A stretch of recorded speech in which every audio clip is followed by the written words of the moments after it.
Hey guys, um, so today's vlog is probably going to be a bit of a somber one, and nothing much is going to be happening on the screen. Um, yes, it's Minecraft. um, I chose Minecraft just to try and get as many eyes on this video as possible because it's a very important subject. I'm going to be talking a lot though, and it's going to be about the future of the channel, my current situation, why videos have been sporadic, that sort of thing. And I hope you can stay and listen for a bit and get to know what's happening with me.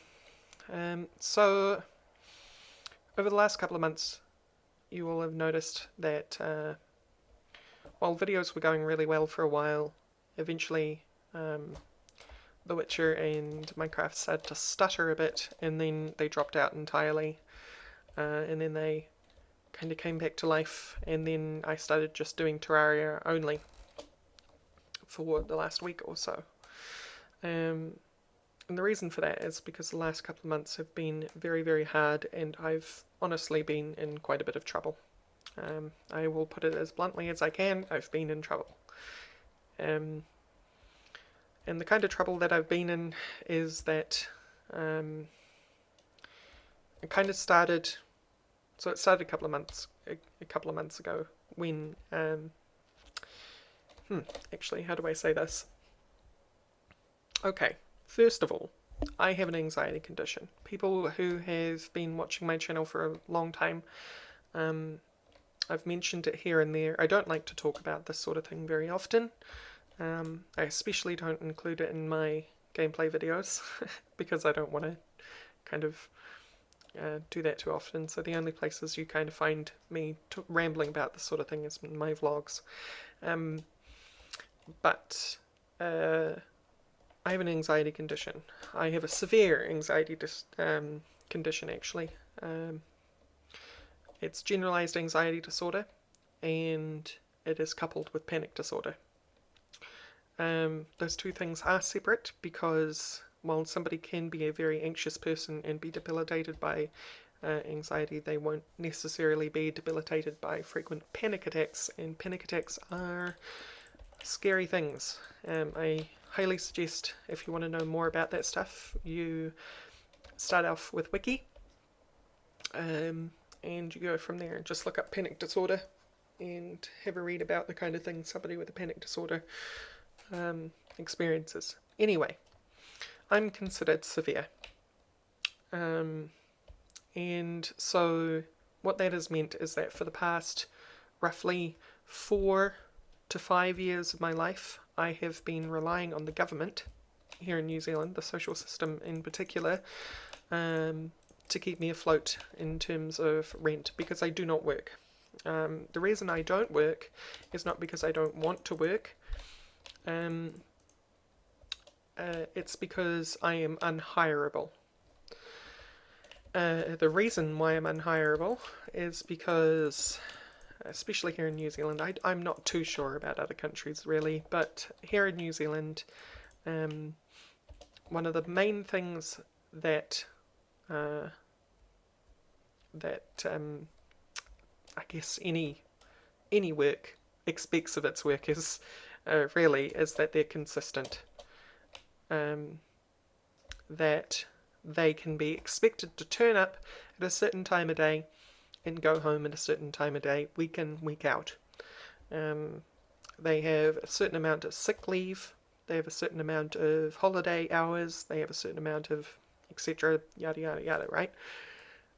Somebody in my situation is so damn inconsistent because of our ability to be completely crippled by anxiety disorder, that we won't necessarily come in every day at the right time, or we'll be completely crippled by a panic attack the previous night and not be able to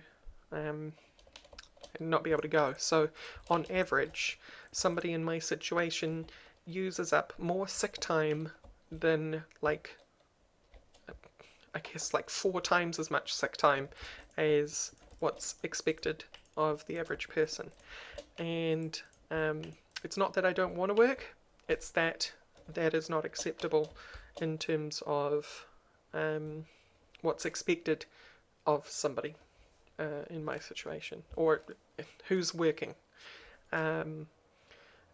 That's not acceptable to be able to expect that of that person.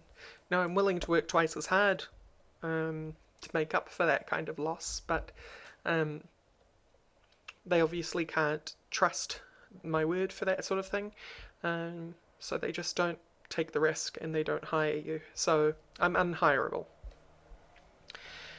So being unhireable means that I've been on this government benefit, receiving this certain amount of money each week for the last few years, in order to pay my rent, pay my bills, pay my medical costs, etc., etc.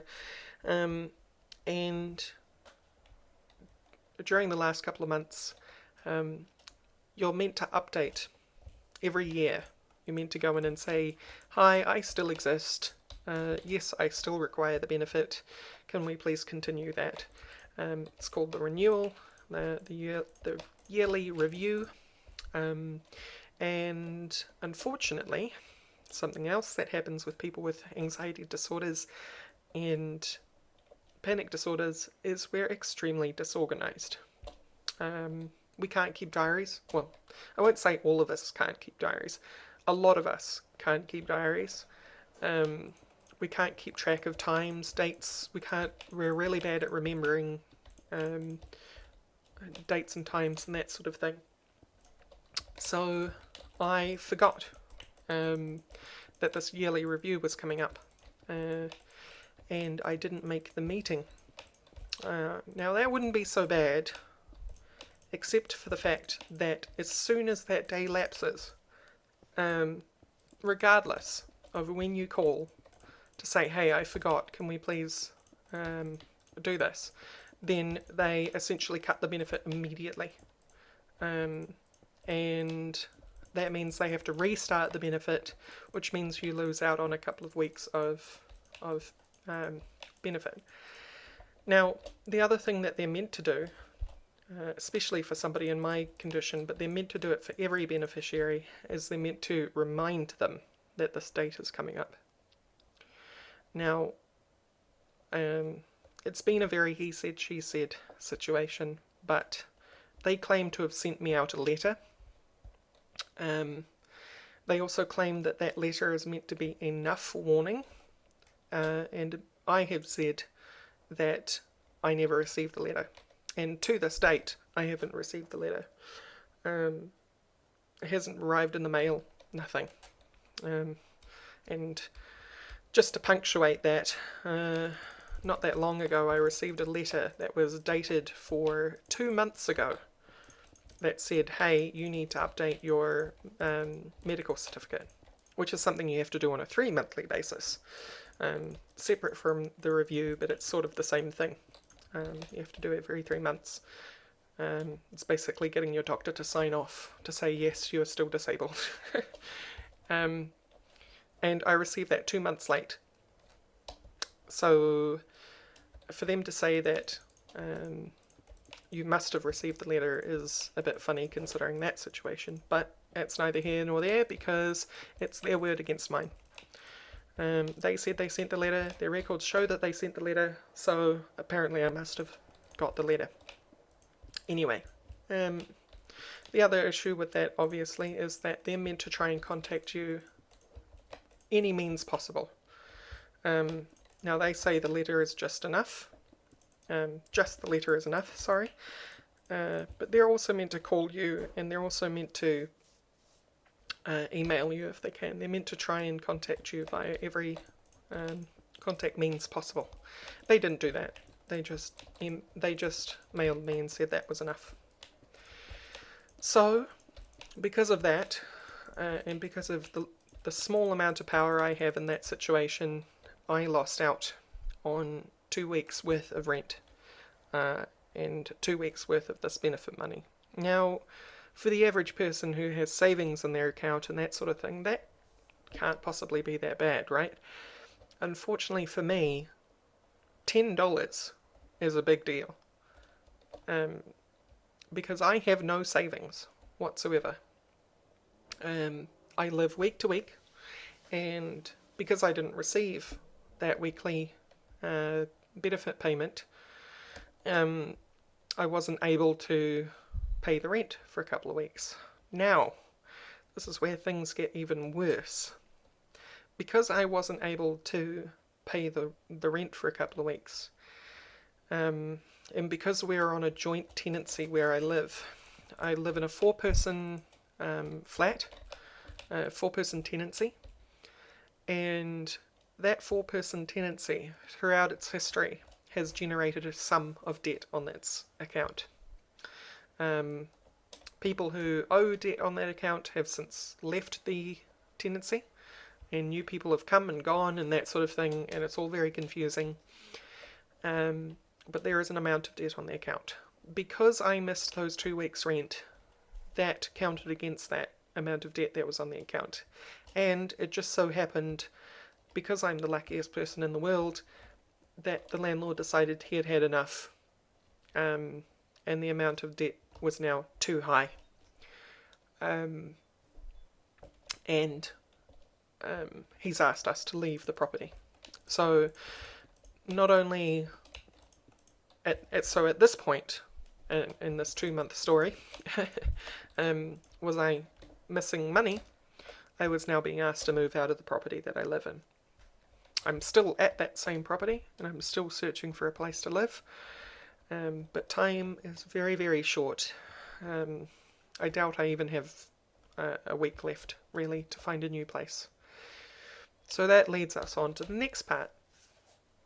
The current situation with the housing market, especially in Auckland, is abysmal.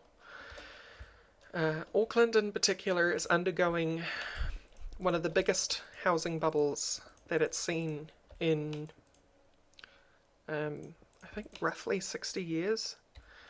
And because of that housing bubble, prices have gone through the roof for property prices. And because of that, rental prices have also followed suit. So, to give you an idea financially where I'm at, I'm considered severe in my disability, right? And because I'm considered severe, I receive the maximum amount of allowance from the social benefit that our government allows that I possibly can. I receive the maximum benefit. The maximum benefit is less than half of somebody who was working full-time for minimum wage. So I earn week to week from the government, I receive less than half of the minimum wage of somebody who was working full-time. This is not enough to live on. Just generally, it's not enough to live on. And the last time that amount is calculated region to region in New Zealand, and the last time that was updated, so I live in the Auckland region, and the last time that was updated was 2003. So no inflation, no nothing has been accounted for in the Auckland region since 2003. I received the maximum benefit as calculated from 2003. So you can guess, if it wasn't enough in 2003, it's certainly not enough now, especially in this housing bubble. To give you an idea, 80 to 90% of the amount that I receive from my benefit is used just in my weekly rent. Here in New Zealand, in general, we pay rent week to week, not month to month. And 80 to 90% of what I receive every week goes straight to rent. The remaining 20 to 10% needs to pay bills, medical, travel, therapy, and food. So you can see that it's just not enough to live on. And so how have I been able to live on that amount? Well, it's no thanks to some of you guys. I have a Patreon, and some of you guys have been giving to that Patreon, and thank you so much, because you've allowed me to continue this long with the amount that you've been giving. I've been able to keep my head just above water for long enough. Unfortunately, part of what I said was on the Patreon that money was going to go towards the YouTube channel, and in a way it has, because if I wasn't paying bills and that sort of thing, then the YouTube channel would just kind of stop. And so with that in mind, I guess it kind of still has been going to it, but not in the way that I would prefer. I'd prefer to be upgrading my hardware. I'd prefer to be able to provide you with better stuff because of that. And that's why the very first goal on my Patreon page is simply called consistency, because that's roughly, the first goal is for 300 USD, because that's roughly what I need to stop myself from slowly sinking. That would bring me up, if I was to receive $300 a month, that's roughly brings me up to like 3/4 of minimum wage, which I would be able to exist on. Not save, but I would be able to exist on. And that's why it's called consistency, because hopefully then I would be comfortable enough to be able to just keep going. I wouldn't run into all these stressful situations and constantly fall under the poverty line, because that's what's happening. Basically, I live on an empty bank account, and week to week I try and make ends meet, and unfortunately that it is easy at the end of the month to say, okay, I'm going to get rid of this bill and this bill, but then that's all the Patreon money gone. And so then I start slowly sinking all over again. And slowly, I'm not going higher each time I get a Patreon thing. I'm just going slightly below where I was last time. So I am still slowly sinking. It's just a very long and slow death. Unfortunately, we've got to a point, both with this housing issue and with the fact that I missed those 2 payments from Wins, who I can't argue black and blue with. They have ensured that things have sped up. And that brings me around to the subject of stress. You may have noticed over the last few videos that my voice is slightly more crackly, and I'm not as energetic and that sort of thing. I mean, it's very hard to be energetic when your mood isn't great, but it's also because when I get stressed out, it all comes part and parcel with somebody with my level of anxiety disorder and stuff. My body's a mess. I have GERD, which is gastroesophageal reflux disease, which some of you may actually know of, but for those that don't know the acronym or know what it is, it basically means acid comes up into your throat and your esophagus and burns it because your stomach can't regulate its acid levels properly. This gets worse with stress, and the reason my voice is all crackly is because much like somebody who smokes a pack a day for 11 years, my throat is slowly getting more and more damaged by acid reflux. And then on top of that, both to do with anxiety. A lot of people with anxiety disorder experience migraines. I'm no exception to that. I experience migraines. And they're crippling. They're pretty bad. So not only do I experience acid attacks, I experience migraines, and that also means inconsistency on the channel, because it basically knocks me out for a day. I've got 3 factors which are stopping me from producing videos on a regular basis in amongst all the stress that I'm dealing with at the moment. First, panic attacks. If I have a panic attack, I can't focus. even after the panic attack has passed, by the way. This just to give you a bit of insight. Maybe you didn't know that much about anxiety disorder, especially panic disorder. But if somebody has a panic attack, even once the panic attack has passed, that person is often incapable of being a normal person. They experience all sorts of nervous problems, so they're not as dexterous or coordinated as they could be because their nerves are shot. They've just had a overdose of adrenaline go through their system, and on top of that, the nerves in their brain, their synapses, are also shot, so they can't focus often, and they can't string sentences together properly, and that sort of thing. So panic attacks, that knocks you out for the whole day.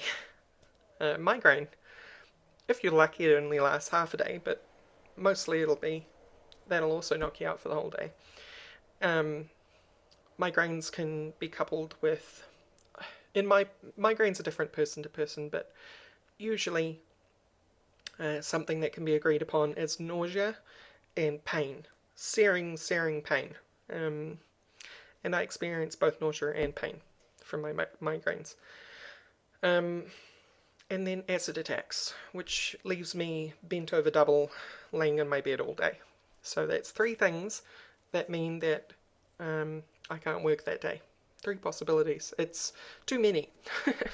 And it's kind of a cyclical problem too that I'm in right now, because the financial stress and the fact that I don't have somewhere to go to live means that I'm stressed, and that stress is causing those symptoms to happen more often, which is causing less days to be able to look for houses and sort of thing. You can, right, spirals?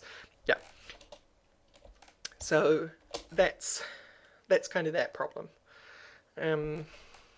So with that in mind, this is why the situation is getting to a head. I'm relying now on the Patreon money and the week-to-week benefits. And you're probably wondering, like, well, what about the YouTube money? I can't speak at length or at detail about this because of the way that YouTube works. I could jeopardize my ability to monetize my channel if I'm too detailed or specific about it. But basically, I don't earn very much through YouTube at all. It doesn't matter who you've talked to or what you know about YouTube. I mean, there was a recent article out there that said that PewDiePie earned $7 million in a single year. That's great for PewDiePie, but he's a special case. He's not the norm. Most YouTubers, especially people with my kind of subscriber account, do not earn very much at all. And by not at all, I mean you don't even earn enough to buy a lolly from a piece of chewing gum or something. I can't think of something small enough to buy on a daily basis that it could afford. You earn like a small amount, I put it that way. So small, in fact, that I don't receive the money I earn for several months at a time because there's a limit on the minimum. I won't go into any more detail because I think I may have overstepped already by saying that much, but I go several months at a time without seeing anything from YouTube. And that's just due to the fact of that system and how little it pays. So really, the most that I'm making is my month-to-month from Patreon. And thank you so much, guys, because you've kept the inevitable from happening. And hopefully it doesn't have to be inevitable, but it's looking more and more like it as time goes on.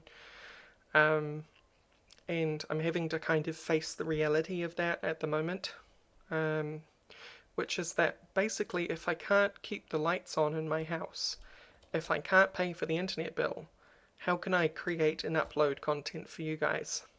And then on top of that, if I'm not creating content for you guys, how am I able to earn that Patreon money that I get. So, you know, it kind of collapses in on itself all of a sudden. So the channel really is at jeopardy at the moment. And there may be a period coming up where I simply can't produce any content for you because I can't get access to a computer that's capable of uploading, or because I just don't have access to my computer because I wasn't able to pay the power bill. It's looking more and more like that's a reality for me at the moment. Now, I avoid talking about this stuff, which is why it's all coming out in a 26-minute long ramble. Because I don't talk about this stuff with you guys, ever. And the reason I don't, obviously, is because I don't feel like you guys are responsible. I don't feel like my viewers should have to keep me alive. You know? I have a big problem with asking for help in general as a person. Especially when it comes to finances. I find it even harder to say, help me. And that's, I don't know why that happens. In fact, it's kind of insulting to the people who do want to help me. Even people who have said, hey, at least let me get you some groceries. This is very poor friends offering this sort of thing, you know, I'll just say no because I don't want to have to. I feel guilty for accepting it because I feel like I could never give that back properly.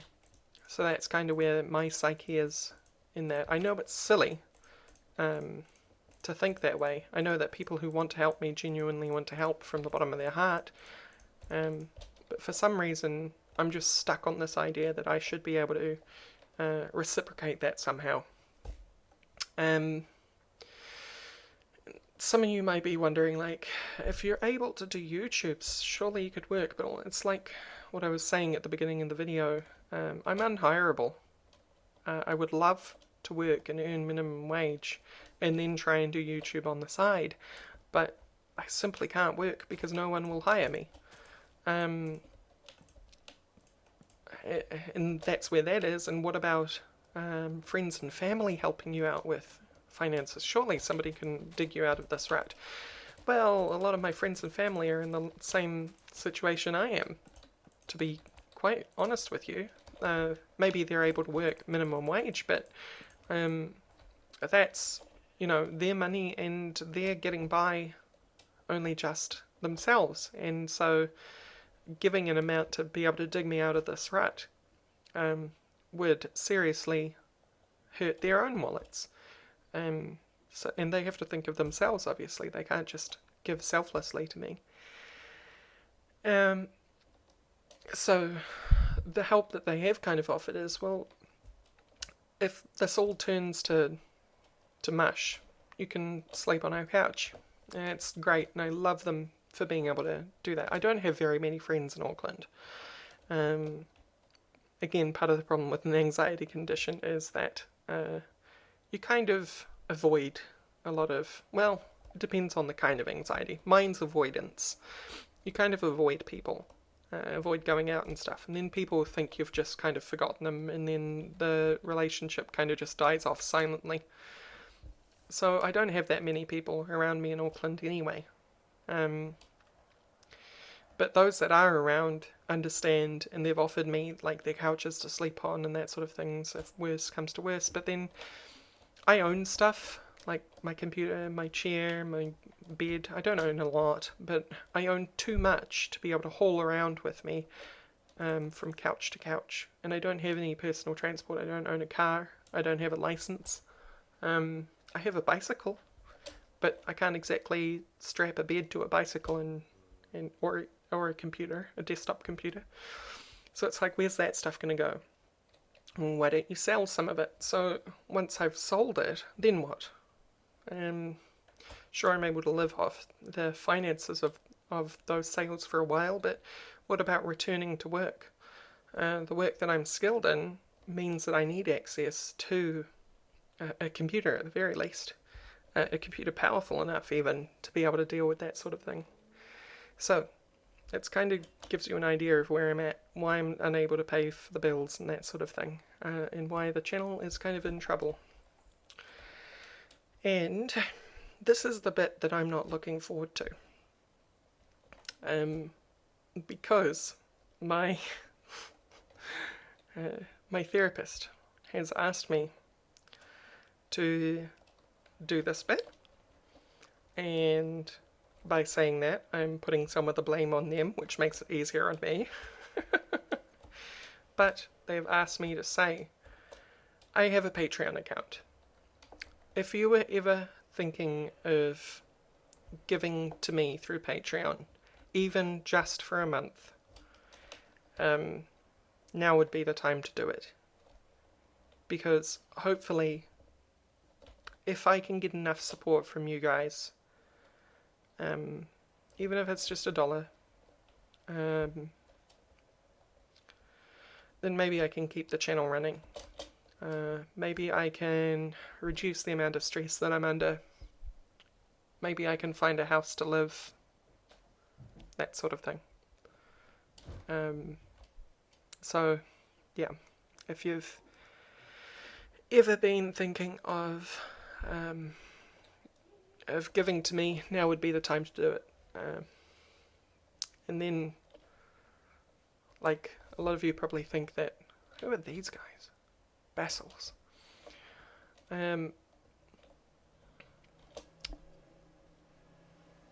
See, I'm trying to avoid talking about it.